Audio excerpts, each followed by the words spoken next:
Caroline Gervais est docteure en sciences et techniques des déchets, experte formatrice et facilitatrice en développement durable stratégique.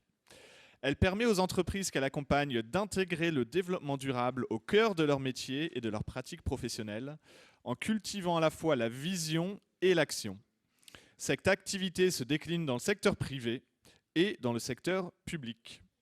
Caroline anime et assure la supervision scientifique de la communauté des #FSSD Players.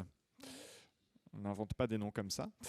Elle est également membre, pardon Caroline, elle est également membre du conseil scientifique de Time for the Planet, dont je pense que certains d'entre vous sont, c'est quoi, c'est associés, actionnaires, associés. Et donc on est en train de voir que je ne le suis pas, en tout cas pas encore. L'intention de cette séquence, l'intention de cette séquence, c'est de présenter les conditions de soutenabilité fortes liées au système Terre. Et j'invite donc Caroline. La voici. Merci.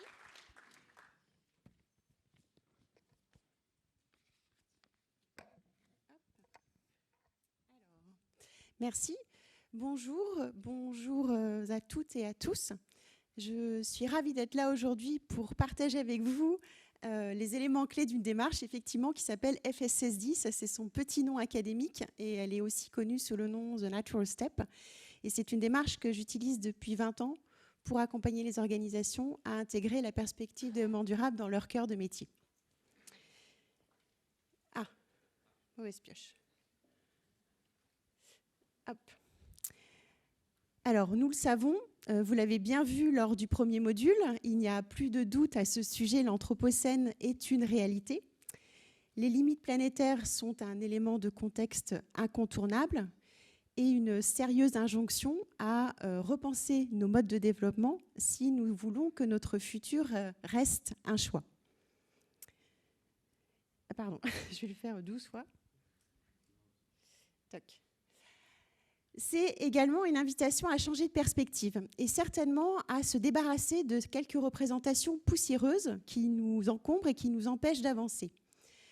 Car nous le savons, nous sommes des êtres d'histoire, nous sommes des êtres de sens, nous sommes des êtres de cap et de raison d'être.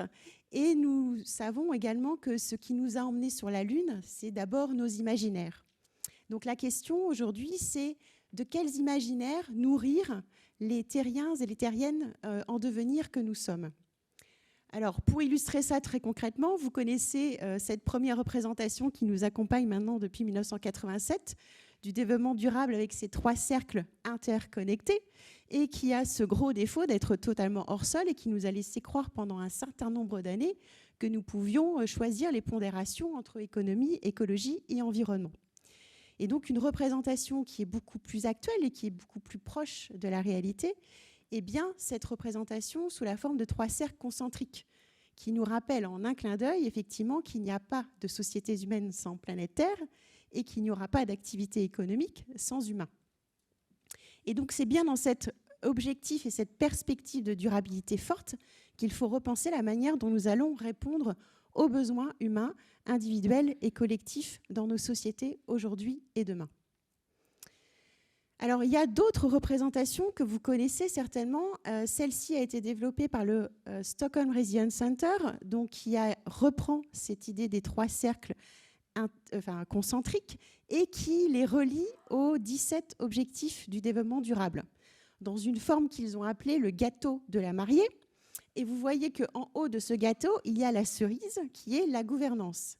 Et cette gouvernance, c'est effectivement un énorme sujet puisque c'est le sujet qui nous challenge sur la manière dont nous allons réussir à coopérer pour mener toutes ces transitions ici et là de la manière la plus cohérente possible, de façon à ce que les solutions à nos problèmes d'aujourd'hui ne deviennent pas nos problèmes de demain.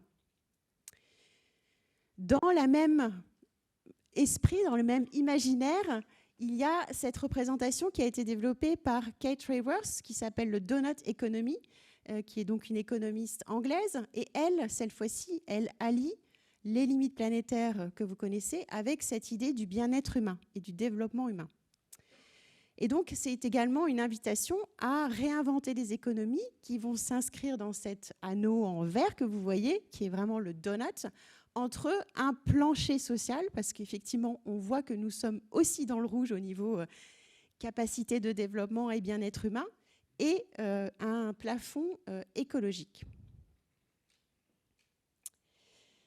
Alors, maintenant, la question, c'est comment est-ce qu'on rend tout cela concret? Parce que c'est bien joli d'avoir des belles images dans la tête, mais comment est-ce qu'on opérationnalise ça concrètement? C'est exactement la question que s'est posée Karl-Henrik Robert en 1989 en Suède. Donc, on est au lendemain de la définition de Brundtland, qui est cette définition que l'on connaît de solidarité intra- et intergénérationnelle. Et lui, effectivement, ce qui l'a laissé un petit peu perplexe à l'époque, c'est que tout le monde parle des problèmes, mais que personne ne parle des règles du jeu qu'il faudrait que chacun mette en place pour pouvoir organiser ces transformations de fond de nos sociétés. La singularité de la démarche qu'il a développée, c'est elle a été développée par consensus scientifique et elle est basée sur sur la compréhension des mécanismes sources de la non-durabilité de nos sociétés et non pas sur les impacts et les symptômes.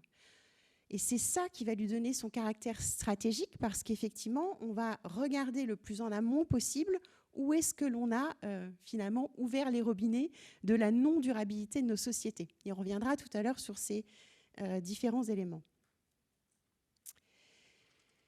Alors, cette démarche, c'est une démarche qui est systémique, stratégique et participative, qui se compose d'un langage commun, donc on va voir les éléments tout à l'heure, et d'un mode opératoire. Et cette combinaison-là va vous permettre de répondre oui à 3 questions qui nous occupent tous aujourd'hui, qui sont: est-ce que vous avez une définition opérationnelle du développement durable pour votre organisation, parce que la définition Brundtland, elle est excellente, elle nous donne plein d'inspiration, mais voilà, comment je fais demain matin dans mon organisation? Est-ce que cette définition va vous permettre d'évaluer votre situation aujourd'hui et d'avoir une visibilité sur les enjeux de demain? Et est-ce que vous êtes confiant que les solutions que vous développez aujourd'hui ne deviendront pas les problèmes de demain? Et je crois que ça, nous sommes tous conscients que c'est le moment où il va falloir être hyper stratégique pour ne pas faire des choix structurels pour résoudre des problèmes maintenant qui deviendront dans 3 ans des gros problèmes du futur. Alors, cette démarche, elle a été mise en œuvre, puisqu'elle existe depuis 30 ans, par des centaines d'organisations, des petites, des grandes et des moyennes, et aussi des territoires et des collectivités territoriales. C'est 30% des collectivités territoriales en Suède qui fonctionnent avec ce mode de raisonnement et ce mode de développement. La première entreprise américaine qui a mis en œuvre et déployé cette démarche, c'est Interface. Je ne vais pas venir dessus puisque vous en entendrez parler longuement tout à l'heure. Et donc, je vais mettre en exemple un peu en exergue la première entreprise française qui a adopté cette démarche. C'était en 2005. Donc, c'est ce qu'on appelle les FSSD Inside. Comme ça, on continue sur la FSSD hashtag. Et donc, le groupe Millet, c'est une entreprise familiale de, à l'époque, 650 collaborateurs qui fait des portes et des fenêtres sur mesure. La demande de son jeune dirigeant à l'époque, c'est de dire comment est-ce que je peux intégrer le développement durable au cœur de mon activité. On est bien sur une demande où en fait il ne s'agit pas d'avoir une stratégie d'entreprise et à côté une stratégie RSE ou la stratégie à la papa, si j'ai compris que c'est comme ça que vous l'appelez ici. C'est vraiment d'aligner les deux, c'est-à-dire que, comme on l'a vu tout de suite, l'anthropocène, ce n'est pas un truc à côté, c'est un élément de contexte qui doit être pris en compte par toutes les organisations aujourd'hui. Le résultat de ce travail, en fait, ça a été plein de choses, bien sûr, que je n'aurai pas le temps de vous raconter ici, mais peut-être de dire que pour eux, ça a été une manière de résumer la situation, c'était de dire que c'était un de leurs meilleurs investissements. Alors, bien sûr, au fil des années, on a gardé le lien, parce que c'est passionnant, en fait, de voir comment une organisation se transforme comme ça, parce qu'elle a approprié une manière de réfléchir et qu'elle peut continuer à le faire en autonomie et décliner ça de manière précise et fine dans son métier. Et là, récemment, on a eu une occasion d'interagir puisqu'on a fait une masterclass ensemble à ProDurable il y a quelques semaines. Et donc, on a démarré par cette question de « est-ce que c'est toujours vrai ?» Et donc là, je vous ai mis quelques petites citations, effectivement, de la manière dont Fabrice Millet a pu répondre à cette question. La question, c'était aussi comment est-ce que vous tenez la flamme, finalement, au fil de toutes ces années? Comment est-ce que vos collaborateurs continuent à être actifs autour de cette transformation? Et là, il nous a vraiment répondu qu'effectivement, cette manière de penser, parce que vous allez voir que ce n'est pas une procédure, c'est vraiment une architecture de pensée, constitue en fait un fil d'Ariane et qu'il continue à tirer la pelote au fil des années. Alors bien sûr, plein de petits gestes et de toutes les économies de ce qu'on peut imaginer faire, mais surtout des transformations métiers, des innovations assez puissantes en termes de production, et puis également carrément des montages de nouvelles entreprises où effectivement, là, le travail qu'on a fait d'abord sur la raison d'être, donc c'est effectivement ça, c'est cette raison d'être, c'est ce qui donne le cap et qui est essentiel aujourd'hui, qui a vraiment ouvert le champ des possibles. Et je pense qu'en résonance avec ce que vous verrez plus tard, un des éléments de la raison d'être qu'on a défini, c'était effectivement de dire qu'il contribuer à l'habitat, donc c'est-à-dire je suis là pourquoi dans cette société, je ne fais pas juste des portes et des fenêtres, et je vais le faire au travers d'ouverture et de fermeture. Alors on peut se dire, bon, super, ils ont dématérialisé l'expression de portes et fenêtres, qu'est-ce que ça veut dire? Mais derrière, ça les a amenés à monter une autre entreprise qui s'appelle Cibois, donc en 2009, au moment du Grenelle de l'environnement, je ne sais pas si certains s'en souviendront, c'est la préhistoire, mais c'était vraiment à ce moment-là, ils ont monté finalement cette capacité à faire des façades qui comportent des ouvertures et des fermetures et qui aujourd'hui, en lien avec la RE 2020 et la REP, effectivement, leur donne, selon ce que disent leurs concurrents, 10 ans d'avance. Et puis, cette clé, effectivement, du sens, et je pense que c'est aussi ça qui a été évoqué par l'intervenant précédent, c'est effectivement, on dit qu'on est dans une société où il y a un peu trop de bullshit job et qu'on a besoin de savoir pourquoi on se lève le matin, à quoi on contribue. Et c'est ça qui a fait qu'effectivement, au début, on avait le scénario d'un dirigeant militant qui faisait un petit peu peur à ses collaborateurs en se disant vous allez faire du vert, mais à quel risque au niveau économique, et qui finalement ont été rassurés. Et là, vous avez une capacité à les puiser dans une énergie que les gens ont envie de donner de toute façon, qui est de contribuer à quelque chose de plus grand que soi. Donc là, vous ouvrez ces vannes, en fait, et cette capacité-là à s'inscrire dans des transformations de fond. Alors, concrètement, des images, parce qu'effectivement, une des clés de cette démarche, c'est effectivement de proposer quelques images fortes. Donc ici, c'est la métaphore de l'entonnoir. Alors, c'est super classe. En fait, on n'a que des super représentations dans notre système. Mais ça vous dit l'Anthropocène de manière très, très synthétique, en fait. Ce que l'on voit ici, c'est qu'on a finalement, au fil du temps, une diminution de la quantité et de la qualité des ressources naturelles. Et parallèlement, on a une augmentation de la population dont la demande en ressources augmente. D'accord ? Donc ça fait qu'effectivement, au fur et à mesure du temps, notre marge de manœuvre diminue. Pourtant, on a bien compris un certain nombre de problèmes, on a mis en place un certain nombre de solutions, mais la marge de manœuvre diminue, les voyants en rouge sont de plus en plus nombreux aujourd'hui. Donc, la manière dont il faut comprendre cette représentation, c'est pas de dire que c'est la fin du monde dans 5 ans, dans 10 ans, dans 3000 ans. C'est plutôt de se dire, en fait, si, malgré le fait qu'on améliore les choses, la marge de manœuvre continue à diminuer, ça veut dire qu'il y a quelques bugs dans nos modes de raisonnement. Ça veut dire qu'il y a des règles du jeu qu'on n'a pas compris et qui sont effectivement ce défaut de se réinscrire dans les dynamiques socio-écologiques. Donc l'horizon que l'on se souhaite, et je crois que c'est bien le projet en fait de tout ce qui vous anime ici, c'est bien de, à minima, rétablir l'équilibre, arrêter de dégrader les systèmes dont nous sommes interdépendants. Et au-delà de ça, vous voyez qu'effectivement, la marge de manœuvre se réouvre. Et ça, c'est lié effectivement à la capacité régénérative de la nature, si nous n'avons pas passé trop de seuil. Et j'espère aussi demain de nos économies régénératives. La particularité de notre époque, parce que nous ne sommes pas en 1962 au lendemain de la publication du Printemps silencieux de Rachel Carson, ni au lendemain de la publication du rapport Meadows en 1972. Donc on a mis un petit peu de temps à comprendre ce qui était en train de nous arriver. C'est que nous allons devoir gérer un double agenda, qui est l'agenda de l'adaptation, puisque de toute façon les systèmes sont déjà en train de bouger, mais on ne peut pas se contenter de faire de l'adaptation, il faut absolument faire de la transformation. Et ça, c'est un peu des énergies contradictoires, parce que l'adaptation nous emmène un petit peu, notamment avec la démultiplication des événements climatiques, dans une urgence du pompier. Et le problème, c'est qu'on ne peut pas être un pompier toute sa vie, 24 heures sur 24, c'est épuisant. Et en même temps, quand on est pompier, est-ce qu'on a le temps vraiment de prendre du recul un peu pour sécuriser que ce qu'on est en train de mettre en place pour l'adaptation nous ouvre quand même des possibilités pour les transformations de fond de nos sociétés. Alors, en résumé, le FSSD, c'est une démarche qui permet de faire du backcasting à partir du futur souhaité. Je sens que vous allez m'adorer. Donc, ça c'est effectivement l'idée de développer des stratégies future fit. Et donc là, l'idée, c'est de soit, effectivement, on fait comme si, le développement durable, c'était un truc qui allait passer et que si on faisait le dos rond dans une tendance un peu future-proof, un jour, ça se régulerait et que tout irait bien. Et là, en fait, c'est plutôt de dire, non, y a un certain nombre de signaux qui nous sont envoyés. Ouvrons-nous à notre capacité à lire ces informations-là pour devenir vraiment des organisations future fit, c'est-à-dire fit pour le futur. Donc, en résumé, le challenge qui nous est posé aujourd'hui, on peut le résumer de la manière suivante. C'est de dire, OK, nos sociétés s'organisent depuis des millénaires pour répondre à nos besoins individuels et collectifs.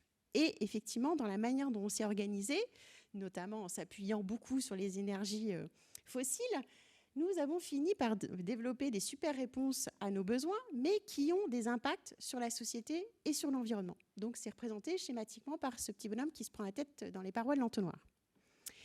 Et là, parce qu'effectivement, nous sommes quand même allés sur la Lune, il faut le reconnaître, nous prenons le temps de comprendre quel est le problème et de développer des solutions. Sauf que si on n'a pas compris les règles du jeu du système dans lequel on joue, finalement, il y a de fortes chances que la solution au problème soit un futur problème, parce que j'ai réglé le problème et je n'ai pas compris la logique générale dans laquelle je m'inscris. Et ça, c'est aussi lié, et je tiens à attirer votre attention là-dessus, et j'ai mis du temps à le comprendre, c'est qu'en fait, nous sommes une société, ça a été évoqué hier, qui est basée sur le fait que l'on a découpé le monde en parties pour le comprendre. Ça s'appelle, c'est la science moderne, c'est le réductionnisme. Et ça fait que nous sommes des sociétés qui maîtrisent parfaitement le compliqué. Et en fait, notre petite tendance et notre gros biais cognitif aujourd'hui, c'est que nous sommes confrontés à des problèmes complexes. Se réinscrire dans les dynamiques du vivant, ce n'est pas un problème compliqué. Donc ça ne sert à rien d'appliquer des logiques du compliqué pour traiter des problèmes complexes. Et je crois que c'est ça aussi un des grands enjeux de nos sociétés aujourd'hui, c'est de prendre conscience que ce n'est pas du tout pareil. Et donc, il faut pouvoir actualiser notre mode de pensée pour naviguer cette complexité, qui est beaucoup moins confortable que le côté compliqué. Le côté compliqué, on décortique le problème, on passe du temps, on fait venir des experts, mais après, on a compris comment ça marche, on peut développer un plan, on peut développer une procédure, et voilà, on va pouvoir reproduire des avions, des voitures et tout ce qu'on veut. La complexité, c'est autre chose, en fait. Ça demande d'interagir avec elle pour pouvoir comprendre qu'est-ce qui se passe. Et donc, effectivement, oser la complexité, c'est un peu oser lâcher prise, en fait, sur sécuriser nos plans de transformation. Alors, donc, bien sûr, notre objectif, c'est de sortir de cet entonnoir. Et donc, la question, ce serait bien, effectivement, d'avoir une boussole, d'avoir un cap qui soit ferme, puis qui nous sécurise dans nos transformations. Et ça, c'est évident que, justement, on n'est pas dans un problème compliqué. Donc, on ne va pas pouvoir faire un joli scénario sur lequel on va tous se mettre d'accord et qui serait la métaphore de ce puzzle en disant, il y a les équipes qui s'occupent des pièces rouges, il y a les équipes qui s'occupent des pièces jaunes, il y a les équipes qui s'occupent de la colle, et puis dans 35 ans, c'est garanti, là, on y sera, quoi. On sera dans des sociétés parfaitement durables. Donc ça ne marche pas. Donc, la deuxième métaphore qui a été utilisée ici, c'est la métaphore du jeu d'échecs. Alors, pas besoin de savoir jouer aux échecs pour comprendre cette métaphore, c'est simplement de savoir que pour faire échec au roi, il y a un certain nombre de principes à respecter. Et une fois que vous avez compris ces principes et une fois que vous les mettez en place de manière systématique, il y a autant de manières de faire échec au roi que de joueurs possibles, en fait. Et donc, c'est bien cette métaphore-là qui a été utilisée par Karl-Heinrich Robert dès 1989. Et donc, on va voir effectivement tout à l'heure quels sont ces principes et ces conditions nécessaires à des sociétés durables. Donc, une fois que vous avez finalement ce langage commun du développement durable, vous allez pouvoir vous placer dans ce futur dans lequel vous avez réussi et faire ce qu'on appelle du backcasting. Donc, le backcasting, c'est simplement regardez le présent à partir du futur dans lequel vous avez réussi. Et c'est là que ça va devenir stratégique, parce qu'effectivement, ce que vous allez voir avec cette paire de lunettes, c'est tout ce qui ne va pas aujourd'hui, plus tout ce qui vous attend et qui est déjà dans les tuyaux. Donc ça ne veut pas dire que vous serez en capacité de tout transformer du jour au lendemain, mais en tout cas, ça veut dire que vous ne serez plus surpris par des nouveaux problèmes qui vont émerger au fil de la transformation de nos sociétés. Et ça veut dire aussi que quand vous êtes en train de mettre en place des solutions, vous allez à nouveau pouvoir décortiquer ces solutions par rapport à ces conditions nécessaires des sociétés durables, ce qui va vous permettre de faire des arbitrages, de router vos développements économiques d'une certaine manière, de peut-être accélérer, de peut-être ralentir, de peut-être réorienter.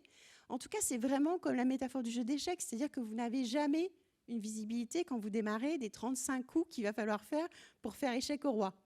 Mais souvent, vous avez une visibilité à 2-3 tours. C'est-à-dire que sur quelques options, il y en a pour lesquelles, derrière, oui, c'est bien parce qu'effectivement, c'est sexy, parce que ça répond aux problèmes de je ne sais pas quoi, du moment. Et en fait, on ne voit pas du tout ce qui pourrait être le deuxième pas derrière ça.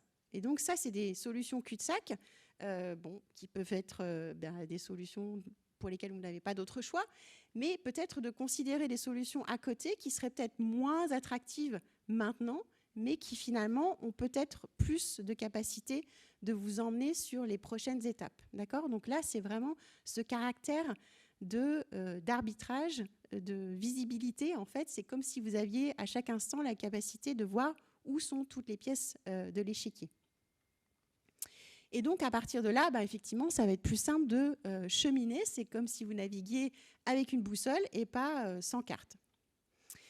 Alors, si on regarde les conditions, ces conditions nécessaires à des sociétés durables, la manière dont elles ont été définies, je vous le disais en préambule, c'est qu'on a été regardé le plus en amont possible. Alors, il y a tout un background scientifique que vous pourrez aller consulter, mais l'idée, là, ça a été de se dire, arrêtons de regarder en aval, allons chercher le plus en amont possible qu'est-ce qui est à la source de la non-durabilité de nos sociétés.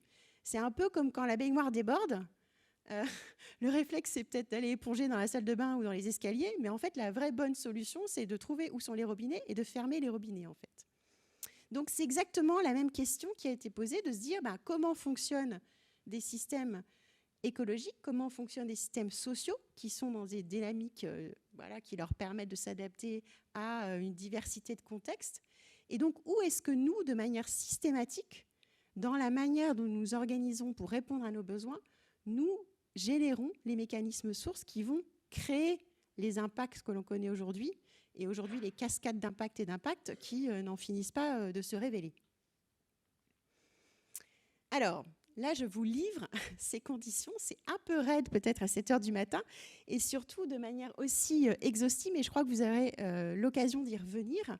Donc ces conditions, elles vous proposent de dire que dans des sociétés durables, la biosphère n'est pas soumise. Donc la biosphère, c'est la tranche de vie dans laquelle on est tous là et dont tout le vivant dépend.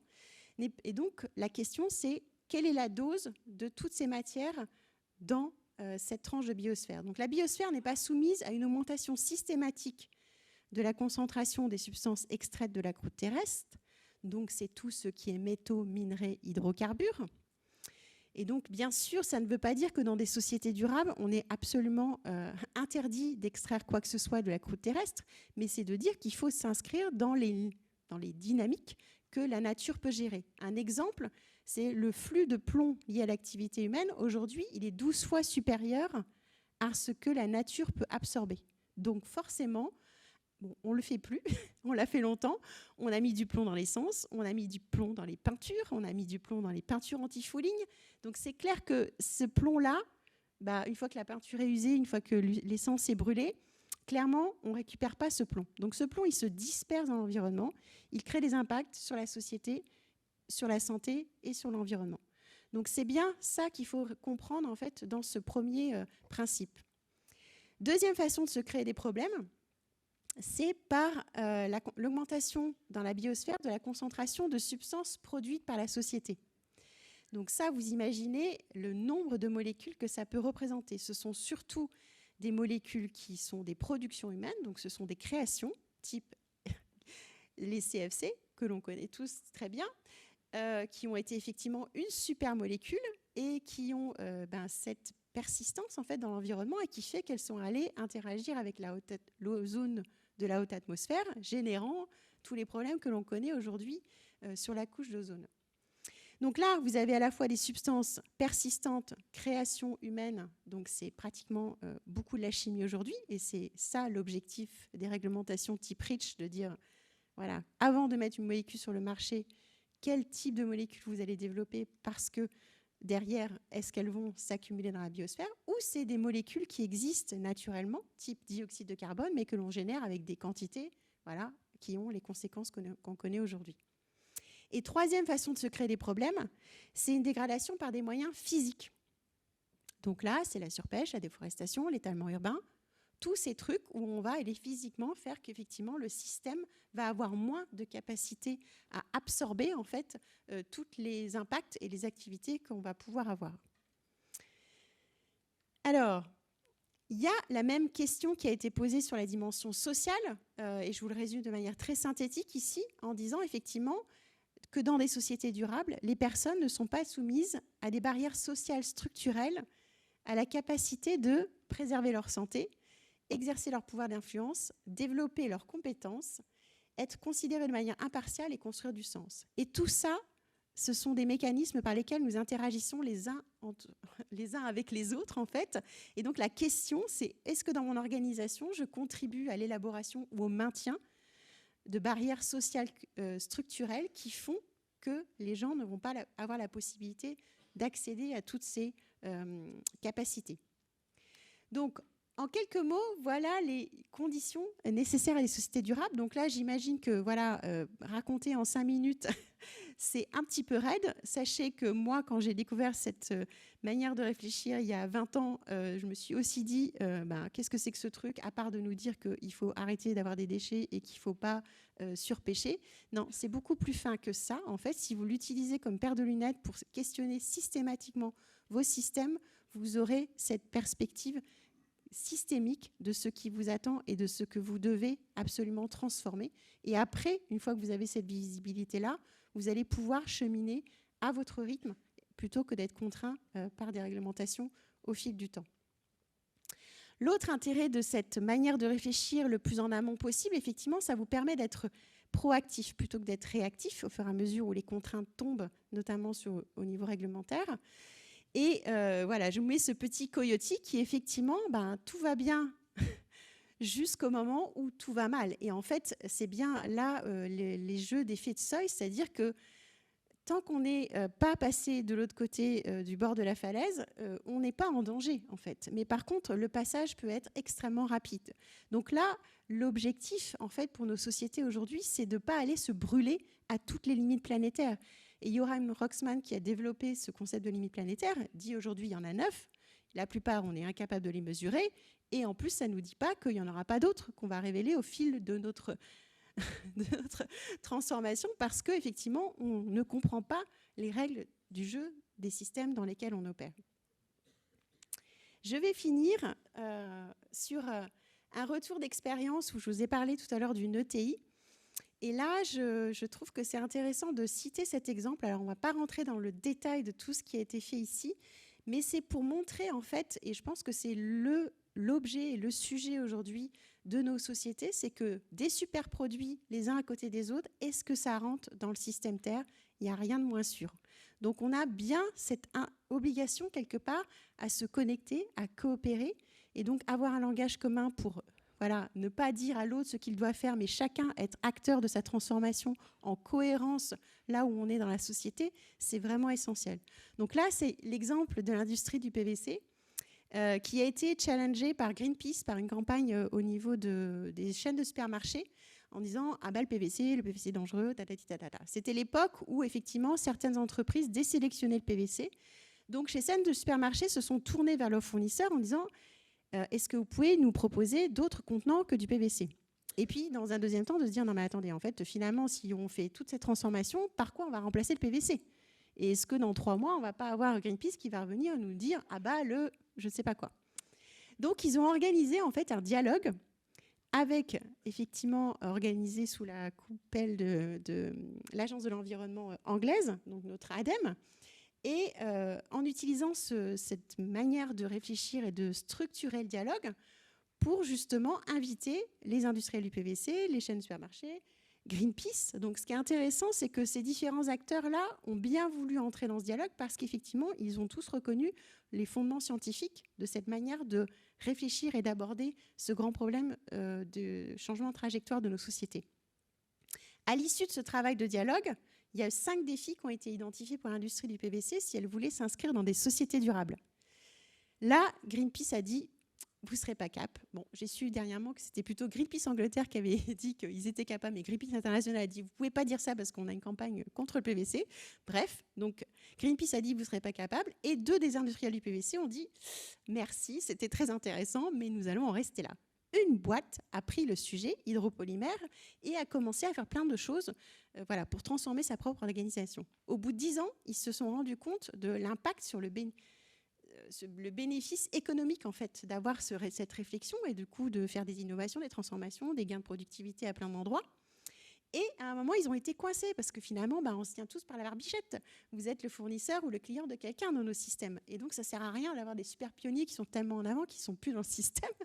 Donc là, on a finalement invité leurs plus gros fournisseurs et leurs plus gros clients et même leurs clients de clients pour continuer ce dialogue et dire, voilà, aujourd'hui, nous, ce qu'on a réussi à faire, mais là, la poudre de perlimpinpin qui fait que le PVC est plus solide, plus souple, plus dur, plus rouge, plus jaune, c'est vous qui la produisez et ça nous pose des problèmes. Donc, comment est-ce que vous allez pouvoir faire ça différemment? Et donc, ça a généré ce dialogue, en fait, qui fait qu'aujourd'hui, c'est repris par Vinyl Plus et Vinyl 2030, où finalement, un engagement volontaire d'industriels est structuré par cette manière de penser qui est extrêmement challengeante. Donc là, c'était juste pour terminer sur cet aspect, effectivement, que la coopération, c'est bien un enjeu qui doit se jouer à l'échelle à laquelle vous allez jouer aujourd'hui. Donc en résumé, je crois que j'ai passé mon temps là, c'est effectivement de dire que cette démarche n'est pas la solution, mais par contre c'est une architecture de pensée qui, vous voyez, après peut se combiner avec plein de choses différentes comme l'analyse de cycle de vie, le biomimétisme, l'économie de fonctionnalité. C'est vraiment de structurer les choses entre qu'est-ce que c'est le système dans lequel vous jouez, qu'est-ce que ça veut dire de réussir dans ce système, du coup, quelle stratégie je mets en place pour réussir dans ce système et derrière, quelles actions et quels outils vont permettre d'acter ces transformations dans la prise en compte de la singularité de l'organisation que je suis, parce qu'il n'y a pas la même solution pour toutes les organisations. Voilà, j'en ai fini. Et si ce que je voulais évoquer tout à l'heure, j'ai oublié, la petite photo que je vous avais mise tout à l'heure avec Karl-Henrik Robert, en fait, c'est parce que cette démarche, elle a été lancée en prime time à la télévision suédoise en 1989 sous le patronage du roi de Suède et que tous les foyers suédois ont reçu un livret et une cassette audio de cette démarche. Donc je trouve belle résonance avec l'exercice dans lequel vous êtes embarqués aujourd'hui, effectivement, d'intelligence et d'action collective pour des transformations de fond. Merci de votre attention.